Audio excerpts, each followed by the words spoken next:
देते हैं। Political party के नीचे जो बक्सा रखा है वो चंदे का डिब्बा है। कंपनी के नीचे जो डब्बा है वो कंपनी के पैसे का डब्बा है। और तीसरा, पब्लिक के नीचे जो डब्बा है वो सरकारी पैसे यानी जनता के पैसे का डब्बा है। अब सोचो, अगर सरकार जनता के डब्बे से पैसे निकालकर कंपनी के डब्बे में डाल दे और रिटर्न में कंपनी अपने डब्बे से पैसे निकालकर पार्टी के डब्बे में डाल दे इलेक्टोरल बॉन्ड्स के जरिए, क्या आप इसे एक स्कैम कहोगे या नहीं कहोगे? ऑब्वियसली एक घोटाला है। हरियाणा में एक कहानी सुनाई जाती है ज्ञानी चोर की, जो अमीरों से पैसे लूटता है और गरीबों में बांटता है, रॉबिन हुड की कहानी की तरह। लेकिन ये जो इलेक्टोरल बॉन्ड का घोटालों का भंडार है, यहाँ पर गरीब लोगों से, आम जनता से पैसे लूटे जा रहे हैं और अमीरों को दिए जा रहे हैं। ये एग्जैक्टली कैसे किया जा रहा है, 3 ठोस एग्जाम्पल से समझते हैं। पहला है टैक्स इवेजन, जो कंपनियां टैक्स पे नहीं करती ढंग से। टैक्स ना पे करने का मतलब है कि हमारे जनता के बक्से में पैसा नहीं आ रहा है। इसका मतलब सरकारी एम्प्लॉयज को अपनी सैलरीज टाइम पर नहीं मिलेंगी, सरकारी जॉब्स में रिक्रूटमेंट नहीं होगी,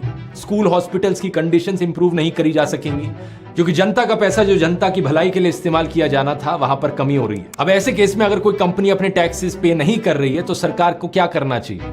उस पर रेड करी जाए। लेकिन रेड करने की जगह सोचकर देखो, एक सौदेबाजी कर ली गई कि तुम हमारी पॉलिटिकल पार्टी को चंदा दे दो और जो तुमने जनता का पैसा चुराया है वो जाए भाड़ में, कोई बात नहीं उसकी। जो घोटाला तुम कर रहे हो